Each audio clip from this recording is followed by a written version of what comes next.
नमस्कार दोस्तों, जय माता दी। और आज के इस वीडियो में हम आपके साथ शेयर करने वाले हैं महाभारत युद्ध से पूर्व ही बिना शस्त्र उठाए दुर्योधन को मार देने वाले उस ज्ञानी योद्धा के बारे में। तो चलिए जानते हैं आखिर वो योद्धा कौन थे जो ये सब जान चुके थे कि दुर्योधन आगे जाकर कौरवों के विनाश का कारण बनेगा।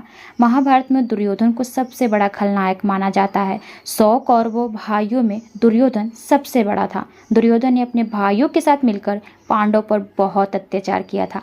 द्रौपदी के चीरहरण की घटना के लिए भी दुर्योधन की आज कलयुग में भी आलोचना की जाती है।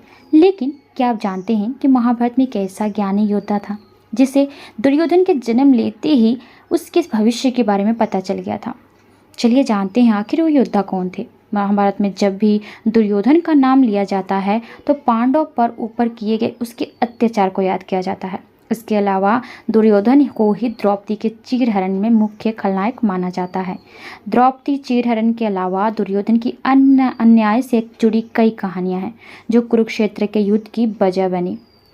दुर्योधन के क्रूर स्वभाव के बारे में एक व्यक्ति बहुत पहले से जानते थे, बल्कि दुर्योधन के जन्म लेने के बाद ही इस व्यक्ति को पता था कि दुर्योधन कौरवों का विनाश का कारण बनेगा।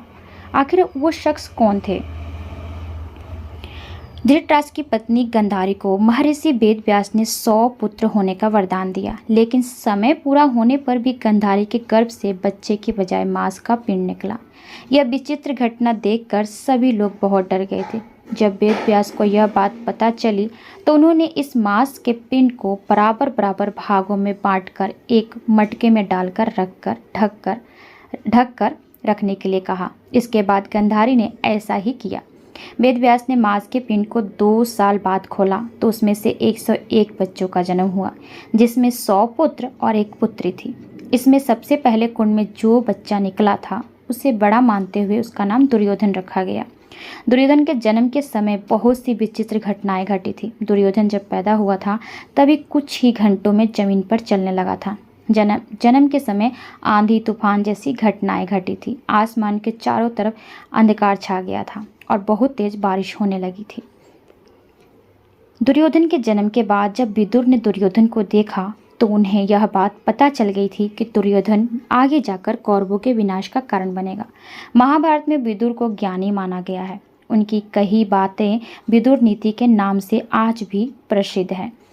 विदुर को दुर्योधन की क्रूरता के बारे में पता चल गया था, इसलिए उन्होंने धृतराष्ट्र और गांधारी को दुर्योधन को त्यागने के लिए भी कहा था। विदुर ने बच्चों को दूर भेजने के लिए कहा था। जब विदुर ने दुर्योधन को देखा तो उन्होंने गांधारी से कहा कि आगे जाकर दुर्योधन आपकी अपनी क्रूरता और अत्याचारों की वजह से दुनिया भर में कुख्यात होगा, इसलिए आपको समय रहते इस बच्चे को हस्तिनापुर से दूर कहीं भेज देना चाहिए।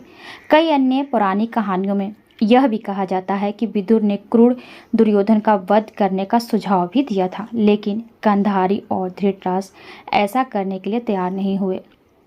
ऐसे में कहा जाता है कि महाभारत में विदुर ही एक ऐसे पात्र थे जिन्होंने शस्त्र नहीं उठाए थे, लेकिन युद्ध से पूर्व ही दुर्योधन को मार देना चाहते थे। विदुर ने युद्ध में भाग नहीं लिया था, लेकिन फिर भी वे ज्ञानी योद्धा माने जाते हैं क्योंकि वे सभी योद्धाओं को धर्म, कर्म और नीतियों का ज्ञान दिया करते थे। पुत्र मोह में पड़कर धृतराष्ट्र ने कभी भी दुर्योधन को उसकी गलतियों के लिए कुछ नहीं बोला। इसी वजह से दुर्योधन की क्रूरता बढ़ती ही गई और उसने अपने भाइयों के साथ मिलकर पांडव पुत्रों पर बहुत अत्याचार किए।